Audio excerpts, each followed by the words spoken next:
பார்ப்போம். கையினால் பெயர்க்கப்படாத கல். இந்த விஷயம் ரொம்ப அதிகமா நேரம் எடுத்து பேச முடியாது. கடைசி அன்னைக்கு நேபுகாத்நேச்சார் இஸ்ரவேல் தேசத்தை அழித்து விட்டார், தேவாலயத்தை இடித்து விட்டார், தீக்கிரையாக்கி விட்டார். 127 நாடுகளுடைய சக்கரவர்த்தியாக நேபுகாத்நேச்சார் ராஜா இருக்கிறார். பாபிலோன் தேசத்தின் மகா சக்கரவர்த்தியாக உலகத்திலே பாபிலோன் தொங்கு தோட்டம், உலக அதிசயத்தில் ஒன்றாகிய தொங்கு தோட்டத்தை உண்டாக்கின இந்த நேபுகாத்நேச்சார் தன் தேசத்தின் அழகு, தன் தேசத்தினுடைய அந்த மகிமை, தன்னுடைய ராஜாங்கத்திலே 127 நாடுகள் தன் கீழே இருப்பதை கண்டு அவனுக்குள்ளே ஒரு பெரிய பெருமிதம். ஆனால் தன்னுடைய நாட்களுக்கு பின்பு இந்த ராஜ்யம் என்ன ஆகும், இது எப்படி ஆகும், தன்னுடைய மகன் இந்த ராஜ்யத்தை இப்படியே கட்டி காப்பானா அல்லது அடுத்தவர்கள் வந்து கொண்டு போவாங்களா, இப்படிப்பட்ட ஒரு மனக்கலக்கம் இந்த நேபுகாத்நேச்சாரின் உள்ளத்திலே வர, நேபுகாத்நேச்சார் தூக்கம் வராமல் படுத்திருக்கும் போது ஒரு காட்சியை கண்டார். ஹல்லேலூயா! ஒரு பெரிய சிலை, அவருடைய தலை பொன்னாக இருக்கிறது, அதனுடைய மார்பும் பயன்கள் 2 பயன்களும் வெள்ளியாக இருக்கிறது, அதனுடைய இடுப்பும் தொடையும் 2 தொடைகளும் வெண்கலமாக இருக்கிறது, அதனுடைய கால்கள் 2 இரும்பாக இருக்கிறது, பாதங்கள் 2 விரலும் இரும்பும் கைமண்ணுமாக இருக்கிறது. இவன் இப்படி பார்க்கும் போது ஒரு கல் மலையிலிருந்து யாரும் உருட்டி விடாமல் தானாகவே ஒரு கல் உருண்டு வந்து இந்த சிலையின் பாதமாகிய இரும்பும் களிமண்ணுமாய் இருக்கிற அந்த இடத்துல பாதத்திலே இந்த கல் மோதுகிற காட்சியை நேபுகாத்நேச்சார் பார்க்கிறார். இந்த கல் பாத்திரம் மோதின உடனே அந்த கால் உடைஞ்சு பதர் மாதிரி ஆகுது, தூசு தூசாகுது, இரும்பு நொறுக்கப்பட்டு தூசு தூசாக மாறுது, வெண்கலம் உடைஞ்சு தூசு தூசாக மாறுது, வெள்ளி அப்படி ஆகுது, கடைசியாக தலை அப்படியே மாறி போகுது. எல்லாம் ஹல்லேலூயா ஒரு பதரம் போல் ஆகி தானியம் போரடிக்கிற களத்துல சுழல்வந்து வீசும் போது அந்த சாவி பதரெல்லாம் பறந்து போறது போல இந்த ராஜ்யங்கள் எல்லாம் பதரை போலாகி பறந்து போகிறது, காணாமல் போகிறது. ஆனால் இந்த கல்லோ என்றால் ஒரு பர்வதமாகி பூமியை முழுவதும் நிரப்புகிறதாக அவன் காட்சி கண்டான். ஹல்லேலூயா! இந்த கல்லை தங்களுடைய தலைவர் தான் என்று சொல்லுகிற மார்க்கத்தார் உண்டு. இந்த கல் தங்களுடைய தலைவர் தான் என்று. ஹல்லேலூயா! இதை கர்த்தராகிய இயேசு கிறிஸ்துவை தவிர வேறு யாருமே இல்லை. தேவன் ஒருவன் தவிர இதை செய்யவே முடியாது. ஹல்லேலூயா! கர்த்தருடைய நாமத்துக்கு ஸ்தோத்திரம் உண்டாவதாக. ஆகவே இந்த கல் மொத்தத்தில் ஆகியிருந்த கல் என்ன செய்வது, ஒரு பெரிய பர்வதமாகிறது, பூமி எல்லாம் நிரப்புகிறது. இப்படியாக நேபுகாத்நேச்சார் காட்சியை கண்டவுடனே சொப்பனத்திலே கலங்கி ஜோசியரையும் ஞானிகளையும் ஹல்லேலூயா பூஜாரிகளையும் சூரியக்காரரையும் யார் யாரெல்லாம் இந்த காரியங்களில் ஈடுபடுவார்களோ அவர்கள் எல்லாரையும் கூட்டி வருத்தினான். கூட்டி வருத்தி விட்டு சொன்னான், நான் ஒரு சொப்பனம் கண்டு கலங்கி இருக்கிறேன், அந்த சொப்பனத்தை அர்த்தத்தை நீங்கள் சொல்ல வேண்டும் என்று சொன்னார். உடனே அவர்கள் கேட்டார்கள், ராஜாவே சொப்பனத்தை நீர் சொல்லும், அர்த்தத்தை நாங்கள் உமக்கு விடுவிப்போம் என்று சொன்னார்கள். ராஜா சொன்னார், நான் சொப்பனத்தை சொன்னா நீங்க யாராவது ஒரு அர்த்தத்தை சொல்லிட்டு வசமா தப்பிடுவீங்க, அப்படி இல்லை, நான் கண்ட சொப்பனத்தையும் சொல்லணும் அர்த்தத்தையும் சொல்லணும்னு சொல்லிவிட்டார் ராஜா. ஹல்லேலூயா! சொப்பனத்தையும் சொல்லணும் அர்த்தத்தையும் சொல்லணும், இல்லைன்னா உங்க ஒருத்தரை விட மாட்டேன், எல்லாரையும் கொண்டுருவேன், உங்க வீடெல்லாம் எருக்களமாக்கப்படும் சொல்லிட்டார். எல்லாருக்கும் கலக்கம் பிடித்தது. ராஜா ஆர்டர் போட்டுட்டான், எல்லாரையும் வெட்டி அழிச்சிரு.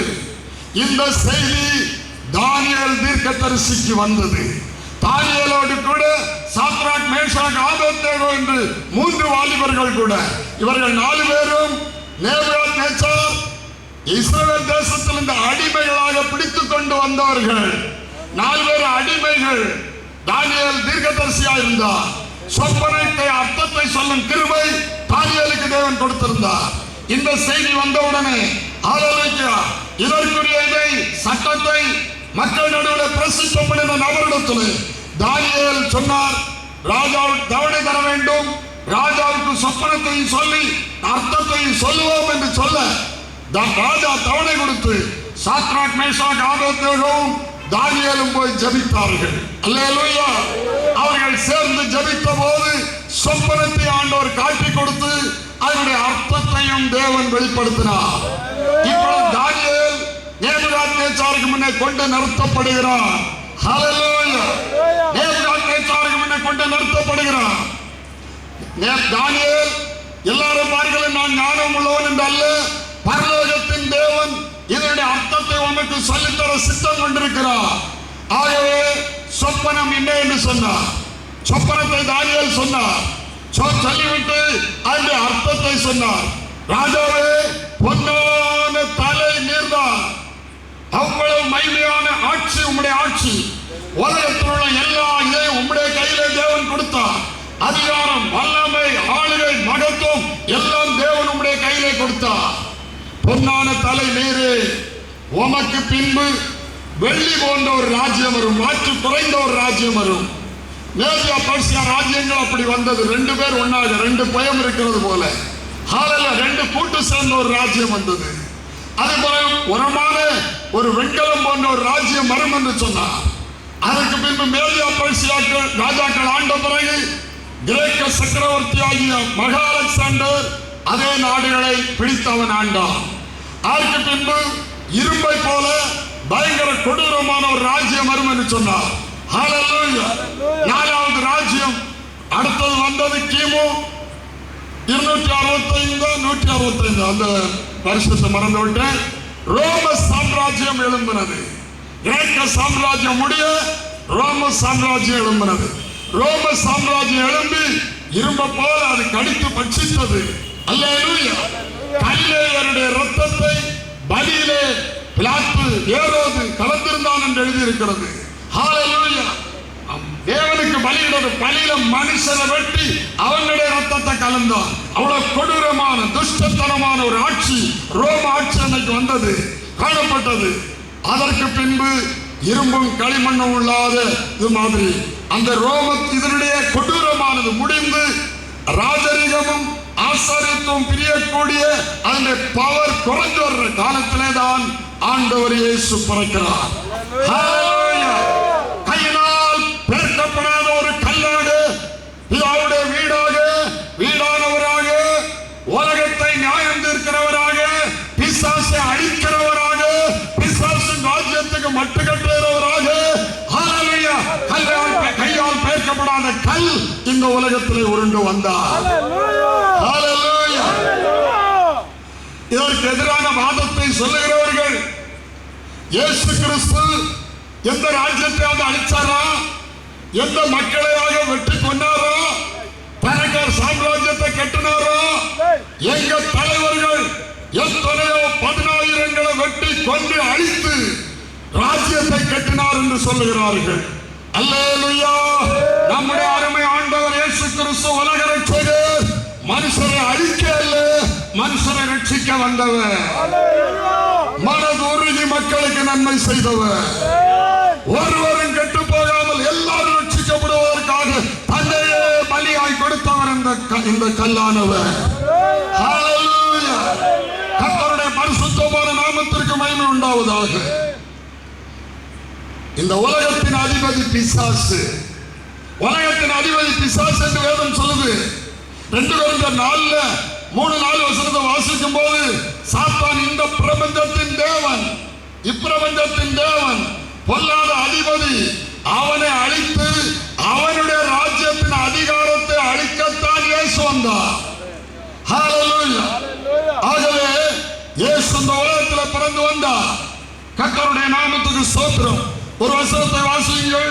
யோவான் எழுதின சுவிசேஷம் 12ஆம் அதிகாரம் 28ஆம் வசனத்தை வாசியுங்கள். யோவான் 12:28. பிதாவே உமது நாமத்தை மகிமைப்படுத்தும் என்றார். அப்பொழுது மகிமைப்படுத்தினேன் என்கிற சத்தம் வானத்தில் இருந்து உண்டாயிற்று. உண்டாயிற்று. அங்கே நின்று கொண்டிருந்த அதை கேட்ட ஜனங்கள் இடி முழக்கம் உண்டாயிற்று என்றார்கள். ஜனங்களுக்கு இடி முழக்கம் போலதான் காட்டுது. ஆனா பரலோகத்திலிருந்து மகிமைப்படுத்தினேன், இன்னமும் மகிமைப்படுத்த என்ற அழகான சத்தம் கேட்கிறது. மற்றவர்களுக்கு அது தெரியல, இடி முழக்கம் உண்டானது என்றார்கள். வேறு சிலர் தேவதூதன் அவரோடு பேசினான் என்றார்கள். இயேசு அவர்களை நோக்கி இந்த சத்தம் என் நிமித்தம் உண்டாகாமல் உங்கள் நிமித்தமே உண்டாயிற்று. இப்பொழுதே இந்த இப்பொழுதே உலகத்துக்கு நியாய தீர்ப்பு உண்டாகுது. இந்த உலகத்துக்கு நியாய தீர்ப்பு உண்டாகுது. தலை முதல் கால் வரை இருக்கிற அத்தனை ராஜ்யத்துக்கு உலகத்துக்கு நியாய தீர்ப்பு உண்டாகிறது. இப்பொழுதே இந்த உலகத்தின் அதிபதி சாத்தான் புறம்பே தள்ளப்படுகிறான். நான் பூமியிலிருந்து உயர்த்தப்பட்டிருக்கும் போது எல்லாரையும் என்னென்று இழுத்துக் கொள்ளுவேன் என்றார். ஹல்லேலூயா. ஆகவே இயேசு சிலுவையிலே மரித்த நோக்கமே இந்த உலகத்தின் அதிபதியை புறம்பே தள்ள வேண்டும், அவனை புறம்போக்காக்க வேண்டும். எங்க அவனுக்கு வீடெல்லாம் புறம்போக்கில் எழும்பணும். இப்பொழுதே இந்த உலகத்தின் அதிபதி புறம்பே தள்ளப்படுகிறார். ஹல்லேலூயா. இப்பொழுது வாசிங்க. இப்பொழுதே இந்த உலகத்தின் அதிபதி புறம்பே தள்ளப்படுகிறார். உலகத்துக்கு நியாய தீர்ப்பு உண்டாகிறது. உலகத்துக்கு நியாய தீர்ப்பு உண்டாது. பாருங்க, இந்த ராஜ்யத்துக்கு எல்லாம் நியாய தீர்ப்பு. அதுதான் இந்த கல்லு மோதினது. சாத்தானுடைய பவரை அவர் உடைத்தார், சாத்தானிய சக்தியை அழித்தார், உலகத்துக்கு நியாய தீர்ப்பை உண்டாக்கினார். ஹல்லேலூயா. இந்த கல் உயிர்த்தெழுந்து எழுப்பி இருக்கிறார். ஜீவனுள்ள கல்லாய் அவர் எழுப்பி இருக்கிறார். மரணத்தை ஜெயமாக எழுப்பி இருக்கிறார். அடுத்தது ஜீவனுள்ள கல்லாகி இவரோடு சேருகிற கல்லெல்லாம் என்ன ஆயிடும்? ஜீவனுள்ள கல்லாயிடும். அப்ப இயேசுவோடு கூட, இயேசு கிறிஸ்துவோடு உண்மையாக சேருகிற மக்கள் எல்லாரும் ஜீவனுள்ள கல்லுகளாக மாறும்போது இந்த கல் ஒரு பெரிய பர்வதமாக மாறும். இவ்வளவு கல், ஒரு கோடி கல்லை கொண்டு போடுங்க, என்ன ஆயிடும்? இவ்வளவு கல், ஒரு கோடி கல்லை கொண்டு போடுங்க, என்ன ஆயிடும்? பெரிய பர்வதம் ஆயிடும். பர்வதம் ஆகி பூமி எல்லாம் என்ன செய்வது? இன்னைக்கு உலகத்துல கோடி கணக்கான 100 கோடிக்கு மேல, சுமார் 140 கோடிக்கு மேல இயேசுக்கு பேரை சொல்ற கிறிஸ்தவர்கள் இருக்கிறாங்க. அதுல எவ்வளவு பேர் ஆவிக்குரிய கிறிஸ்தவர்கள் இருக்கிற கணக்கு எனக்கு தெரியாது, அது தேவனுக்கு தெரியும். ஆனா ஜீவனுள்ள கற்கள் பல கோடி இருக்கும். அல்லேலூயா, அல்லேலூயா, அல்லேலூயா. இயேசுவோடு சேருகிற கல்லெல்லாம் என்ன ஆயிடும்? ஜீவனுள்ள கல்லாயிடும். பாருங்க, இங்க இந்த மீட்டிங்ல சிலர் ஜெபத்துக்கு வந்தாங்க, கையில தாங்க முடியல, வலி, ஒண்ணுமே செய்ய முடியல இருந்தாங்க. ஜோம் பண்ணி விட்டு மறுநாள் வந்து எண்ணெயோடு வந்தாங்க, நல்ல சுகம். கத்தருக்கு இன்னொரு அம்மா தோல்ல கட்டி இருக்குன்னு சொன்னாங்க. ஜோம் பண்ணி எப்படின்னு கேட்டோம், நல்லா இருக்கு, மாற்றம் உண்டு. கத்தருக்கு அது அப்படியே மாறிடும். அந்த மீட்டிங் ஒரு அம்மா வந்தாங்க, யூட்ரஸ் கட்டின்னு ஹாஸ்பிட்டல் 2 இடத்துல ஆபரேஷன் பண்ணி மாத்திரணும்னு சொன்னாங்க. புருஷன் ரிட்டையர் ஆகும் முன்னையே பிசாசினால் வியாதினால் ஆகி இறந்து போனாரு. அந்த ஆள் இறந்து போயிருக்காரு. ஆம்பிள்ளைகள் கூட இல்லை, 4 பொம்பளைகள். இந்த அம்மா என்ன செய்ய தெரியாம தகச்சிக்கிட்டு நம்ம மீட்டிங் வந்தாங்க. அப்ப நாங்க சொன்னோம், அம்மா சகோதரி, இயேசு உங்க பாவத்தை சுமந்தார் இல்லையா? சுமந்ததுனால தானே உங்களுக்கு பாவத்திலிருந்து விடுதலை கிடைச்சதா? ஆமான்னாங்க. ரட்சிப்பு கிடைச்சதா? ஆமா. அப்ப உங்க நோயையும் சுமந்து தீர்த்திருக்காரு. விசுவாசித்தா உங்களுக்கு என்ன உண்டு? நோயிலும் விடுதலை உண்டு. விசுவாசிங்கம்மா. எப்படி விசுவாசிக்கணும்னு காரியத்தை அருமையா சொல்லி கொடுத்தோம். இன்னைக்கு ஜெபித்த பிறகு ஒரு மரம் பட்டது போல, மரத்தை வெட்டி போட்ட பிறகு அது பட்டது, அது பச்சையா கிடந்தாலும் கொஞ்சம் கொஞ்சமா சில நாட்களுக்குள்ள பட்டு உணர்ந்து கஞ்சிரும். அதுபோல இன்னைக்கு விசுவாசத்தோடு ஜெபிக்கிறோம். இதுக்கு பிறகு அந்த நோய் பட்டு போச்சு, அது இல்ல. ஏன்னா இயேசு நோயை சுமந்து தீர்த்துட்டாரு, அதனால நோய் இல்ல என்று விசுவாசிங்க என்று சொன்னான். அப்படியே நம்பினாங்க. வலி இருந்தாலும் ஐயா அப்படி இருக்க இப்படியே நினைக்க கூடாது, ஆயாச்சுன்னு சொல்லி விசுவாசம் அறிக்கணும்னு சொன்னோம். அப்படியே செய்தாங்க. 4-4.5 வருஷம் கழிஞ்சாச்சு. அவங்களுக்கு நோயே இல்லை, நல்ல சுகமா இருக்கிறாங்க. 2 பஸ் ஏறி கூட்டத்துக்கு வராங்க, பலரையும் கூட்டி வராங்க. இன்னும் ஒரு ஐயா இருக்காரு, தூத்தூர் பக்கத்துல இருந்து வந்திருக்காரு. அவருடைய வீட்டுல 2 ஆம்பிள்ளைகள் வாலிபர்கள், 20 வயசுக்கு மேலான வாலிபர்கள் 2 பேரும் செத்துட்டாங்க, பிசாசு கொண்டு போட்டு.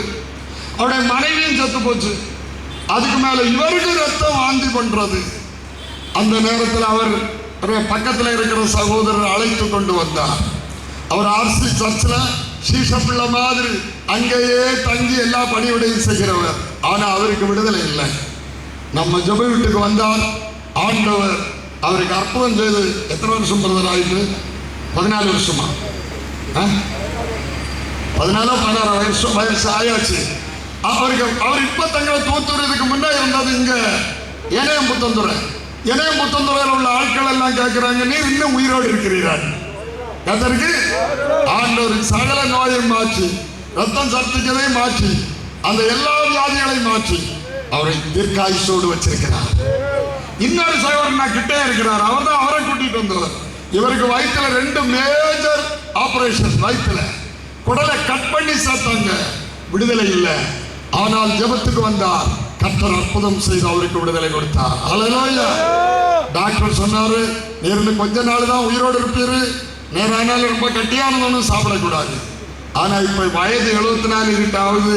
அவர் இப்பவும் கடல்ல தொழிலுக்கு போறாரு, புரோட்டா அரைச்சி சாப்பிடுறாரு. ஆபரேஷன் பண்ண டாக்டர் சின்ன வயசு அவர் உலகத்தை விட்டே போய்விட்டார். என்கிட்ட நீ இப்படி கடினமா உபாசித்தா சீக்கிரம் செத்து போவேன்னு ஒரு ஊழியக்காரர் சொன்னார்.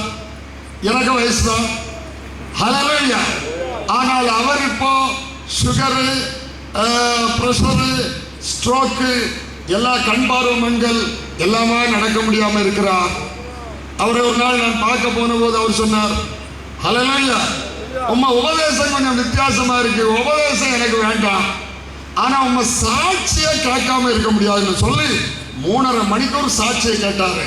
கடைசியில நானும் மனோகர் பிரதர் இருக்கும்போது சொல்றார், உம்ம அன்னை கண்டது போல இன்னைக்கு இருக்கிற சின்ன பையல மாதிரி, அன்னைக்கு கண்டது போல இன்னைக்கு இருக்கிறீர். கழுவுக்கு சமானமாய் உன் வயது திரும்ப திரும்ப திரும்ப வாழ வயது போலாய் கடல்ல தொழிலுக்கு போகிறார். இன்னொரு சகோதரர் பகல் ஆராதனைக்கு வந்திருந்தார். 4.5 வருஷமா சிறுநீர்ல பிரச்சனை. சொட்டு சொட்டா சிறுநீர் போயிட்டே இருக்கும். ஒரு பிளேட் சோறு நீரை நேரத்துள்ள 5 தடவை டாய்லெட் போகணும், இல்லைன்னா துடி முழுதும் சிறுநீர் ஆகிடும். 4.5 வருஷமா கஷ்டப்பட்டு வேற எங்கெல்லாமோ ஜெயத்துல இருந்துகிட்டு நம்ம பிரேயருக்கு வந்தா தேவனா ஒரு அசுத்தாவி, பொல்லாதாவி, பயங்கரமான ஆவி அவர்ல இருந்தது. தேவனெல்லாம் மாற்றி கடலுக்கு தொழிலுக்கே போக முடியாது. கடலுக்கு பக்கத்துல தொழிலுக்கு போய், கடலுக்கு உள்ள தொழிலுக்கு போய், பிறகு தூர இடத்துக்கு தொழில் போய் தொழில் செய்து கொண்டிருக்கிறார். கர்த்தர் விடுதலை ஆக்கியிருக்கிறார். இயேசு இன்றைக்கும் மாறாதவராயிருக்கிறார். ஹல்லேலூயா. விசுவாசிக்கிறவன் பதறான். ஆகவே இயேசு இந்த உலகத்தை அழிக்க வரல, உலகத்தை ரட்சிக்க வந்தார்.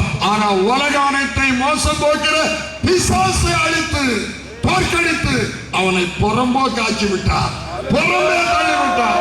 இப்பொழுது இந்த உலகத்துக்கு நியாய தீர்ப்பு உண்டாகிறது. விசுவாசிக்கிறவன் பதறான், விசுவாசிக்கிறவன் வெட்கப்படுவதில்லை. விசுவாசித்து இயேசுவை அண்டிக் கொள்ளுகிற யாவரும் அவருக்குள் இருக்கிற ஜீவனை பெற்றுக் கொள்வோம். அவரோடு இணைந்து ஒரு பெரிய பர்வதமாய் பூமியை முழுவதும் நிரப்பிட்டு நாம் நிரப்புறவர்களாய் மாறுவோம். கட்சி தோத்தாச்சு, சட்டம் கட்சி என்னதாச்சு. இப்ப எலெக்ஷன் முடிஞ்சிருக்கு, எந்த கட்சி பாஸ் ஆச்சுன்னு தெரியாது. ஆனால் பழைய கட்சி தான் இப்பவுமே என்ன இருக்குது, ரூலிங்ல இருக்குது. ஆனா அதிகாரம் ஒண்ணும் ஃபுல்லா கிடையாது. ஹல்லேலூயா. இது போல இயேசு கிறிஸ்து அவனை புறம்பே தள்ளியாச்சு, உலகத்தை நியாயத்திற்கு அனுப்பியாச்சு. ஆனா 2000 வருஷ கிருபை காலம் நம்முடைய பரிசுத்தவான்களை சேர்க்கிற காலமானபடியினால் காலத்தை நீட்டி தந்து கொண்டிருக்கிறார். ஹல்லேலூயா. அவனை இன்னும் பிடிச்சு பாதாளத்தில் தள்ளல, தோற்கடிச்சாச்சு. ஹல்லேலூயா. தோத்தாச்சு. ஆனாலும் ஒருவேளை ஆளுங்கட்சி தோத்துட்டுன்னா என்னையும் இத்தனை நாளும் ரூலிங்களா இருந்துகிட்டே இருப்பாங்க. அடுத்த கட்சி ஜெயிச்சுன்னு கண்ட உடனே அவங்க ஆட்சி எடுக்கிற வரைக்கும் இவங்க இருந்துகிட்டே இருப்பாங்க. அவங்க ஆட்சி எடுத்தோடனே இவங்க போயிட்டு எடுத்து போயிடுவாங்க. அதுபோல இயேசு ராஜாதி ராஜா 1000 வருட அரசால வரப்போகிறார். ஹல்லேலூயா. ஒரு வசனத்தை வாசிங்க, 2 இருப்பான். வெளிப்படுத்தல் 11ஆம் அதிகாரம் 15ஆம் வசனத்தை வாசியுங்கள். இது கிருபையின் காலம். இயேசுவை அண்டிக் கொள்ள வேண்டிய காலம். இயேசுவோடு சேர வேண்டிய காலம். அவரோடு சேருகிற கல்லெல்லாம் ஜீவனுள்ள கல்லாய் மாறும். அவர் செய்தார், இன்றைக்கு நம்மை கொண்டு செய்கிறார். பிரதர் நம்ம இயேசுராஜ் இருக்காரு, சமீபத்தில் ரட்சிக்கப்பட்டார். இந்து மார்க்கத்தில் இருந்து ரட்சிக்கப்பட்டார். ஜெயசரன் ஆஸ்பத்திரியில் அவருடைய மனைவி மரணாவஸ்தையா இருந்தது. எல்லாரும் கைவிட்டுட்டாங்க. உங்க கடவுளை தேடுங்க. அவர் இந்து கோயில்ல தேவாரம் பாடி சப்பரம் மடை வைக்கிறவர். அவர் தான் முதல் ஆளு வைத்தியர், டாக்டர் அவரு. ஆனா அவர் வைத்தியர், அவருக்கு வைத்தியர் நிக்கல. இங்க இருந்து ஹாஸ்பிட்டல் சீரியஸ் ஆகி ஒரு மரணத்துல போராடும் போது நர்சஸ் சொல்லியிருக்காங்க, பிரதர் இயேசுவை தேடுங்க, இயேசு கட்டால் குணமாக்குவார். அவர் ஆண்டவர் இயேசுவை நோக்கி ஆளத் தொடங்கினார். அவர் சொன்னார், அதுவரை என் கண்ணில கண்ணீரே வராது. என் மனைவி சாக போகுதுன்னு சொல்லும் போது என் கண்ணில கண்ணீர் வந்தது. அழுதேன். ஆண்டவர் இயேசு என்னை குணமாக்கினார். மறுநாள்ல இருந்து மாற்றம். நீ நல்லா வத்த தொடங்கினது நோய் மாறுச்சு, அற்புதம் சொல்றோம். இயேசுவை ஏற்றுக்கொண்டார். இப்ப அவர் ஜெபம் பண்ணும்போது நோயாளிகள் சுகம் ஆகுது. ஜீவனுள்ள கல்லாகி இயேசுவோடு சேர்ந்த எல்லா கல்ல ஜீவ கல்லாகிறோம். விசுவாசிக்கிறவர்களால் நடக்க அடையாளங்களான என் நாமத்தினாலே எல்லாரும் விசுவாசிகளை திறத்துவார்கள். ஜீவனுள்ள கல்லாகி அவரோடு சேர்ந்து அவன் ஒன்றாகிற எல்லா கல்லுக்கும் ஜீவன் வரும். ஒரு பெரிய காந்தத்தை எடுங்க. காந்தத்தை எடுத்து காட்டும் போது முட்டு பின்னால போய் வேகமா போய் ஒட்டிக்கணும்.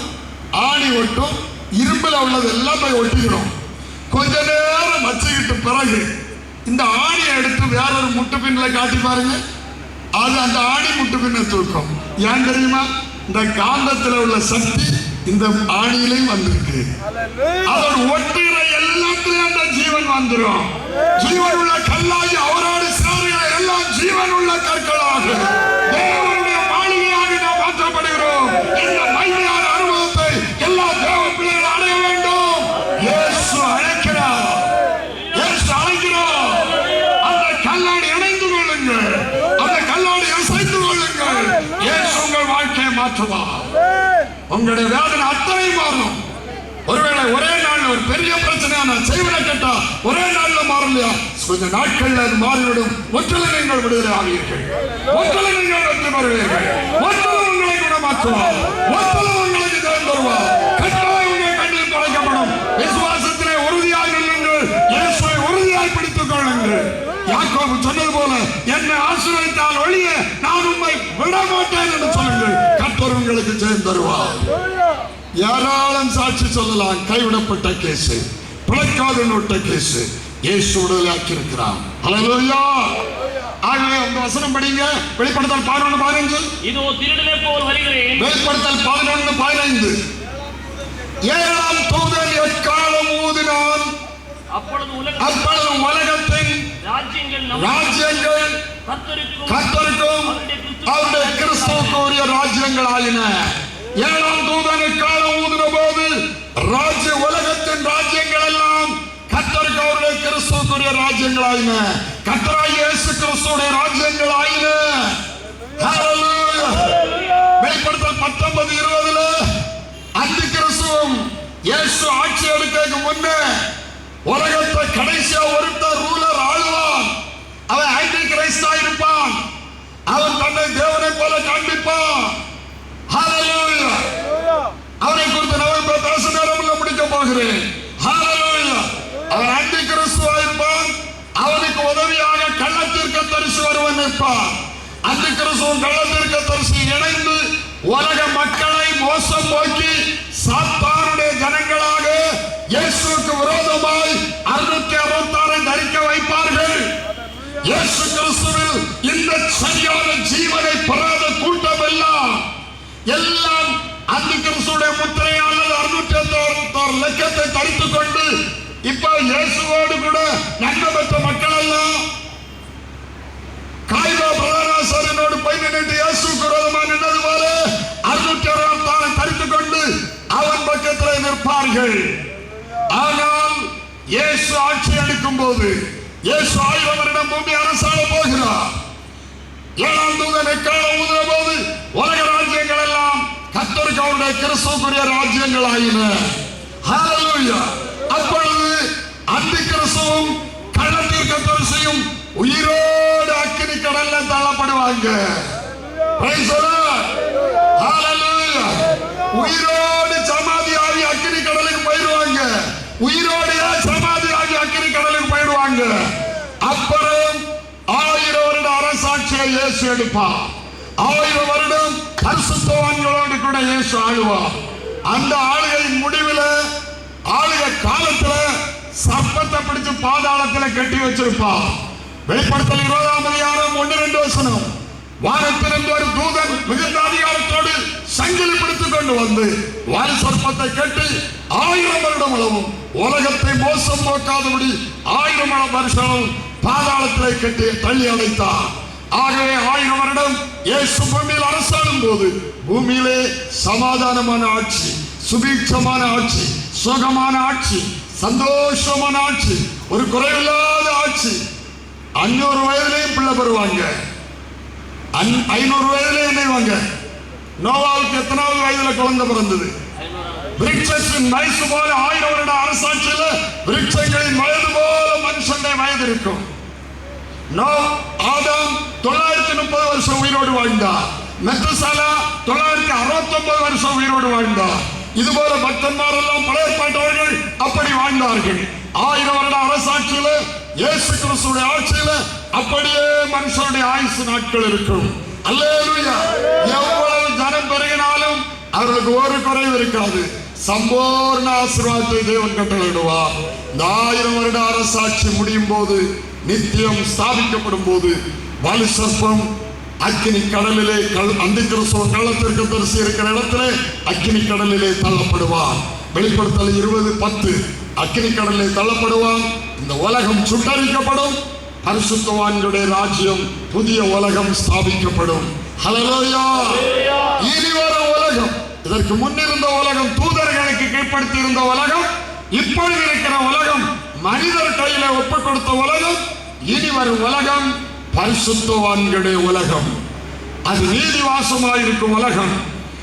இந்த உலகத்திலிருந்து இயேசுவை ஏற்றுக்கொண்டு இயேசுவின் பிள்ளைகளாகி பரிசுத்தமாய் வாழ்ந்து இயேசுவோடு கூட இயேசுக்குள் மரிக்கிற எல்லா பரிசுத்தவான்களுக்காக தேவன் நியமித்த உலகம் இனி வரும் உலகம். அந்த உலகத்தில் வாழ இயேசுவின் வருகையில பங்கெடுக்க நாம் எல்லாரும் ஆயத்தப்படுவோம். இன்று ராத்திரி எல்லாரும் எழுந்து நின்று நாம் ஜெபிப்போம். எல்லாரும் எழுந்து நிற்போம்.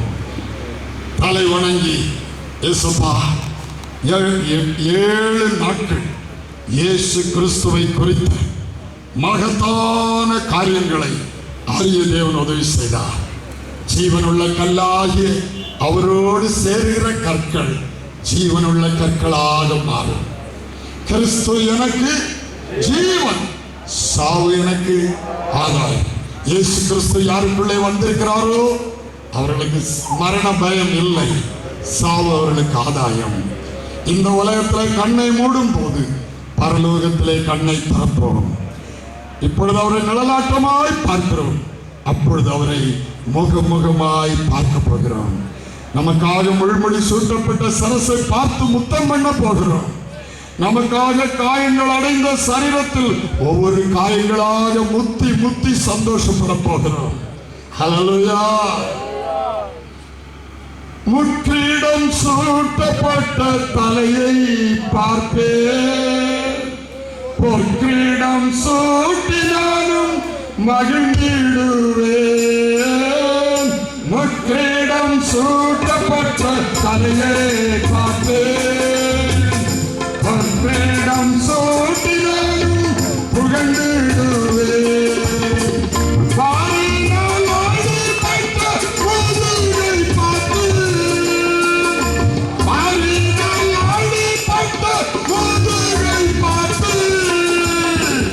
ஒவ்வொரு காயங்களா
ராஜாவை நான் பார்த்தால் போதும், மகிமையில் அவரோடு நான் வாழ்ந்தால் போதும். அன்பு தேவ பிள்ளையே, இந்த உலக வாழ்க்கை மாயை, மாயையும் மனதுக்கு சஞ்சலம். ஒரு நாள் மரணம் உண்டு, மரணத்துக்கு பின்பு ஒரு வாழ்வு உண்டு. அந்த வாழ்வு இயேசுவோடு பரலோக சந்தோஷத்திலா, அல்லது பிசாசோடு அவன் தூதர்களோடும் அக்னியும் கந்தகமும் எரிகிற நரகத்திலா? இன்று ராத்திரி ஒரு கணம் சிந்தித்து ஒரு நல்ல தீர்மானம் எடுத்துக்கொண்டு இந்த காம்பவுண்டை விட்டு நாம் போவோம். ஹல்லேலூயா. 24வது வயதில் நிர்பந்தமான ஒரு மனிதனாக என் வாழ்க்கையில் இயேசுவுக்கு என் வாழ்க்கையை ஒப்புக் கொடுத்தேன். என்னையும் கர்த்தர் ஆசீர்வதித்தார், உலக பிரகாரமாகவும் ஆசீர்வதித்தார். ஹல்லேலூயா, ஹல்லேலூயா. பரலோக ஆசீர்வாதங்களையும் தந்து சமாதான சந்தோஷத்தில் ஆண்டவர் நடத்துகிறார். Praise the Lord. இயேசுவோடு சேர்ந்திருப்பது என்ன பாக்கியம், இயேசுவுக்காய் ஜீவிப்பது என்ன ஆனந்தம். இன்னொரு பக்தன் பாடினார், மாட்சி மிகும் மோட்ச நகர் மகிமையன் சொல்வேன், அந்த மங்களம் சேர் மாளிகைக்குள் எப்போ சேருமே. நாம் எல்லாரும் நாடுகின்ற பட்டணம் அது, நமது முன்னோர் பலர் போயிருக்கும் பட்டணம் அது, முத்துமயமாயிருக்கும் பட்டணம் அது, நமது முன்னோர் பலர் போயிருக்கும் பட்டணம் அது.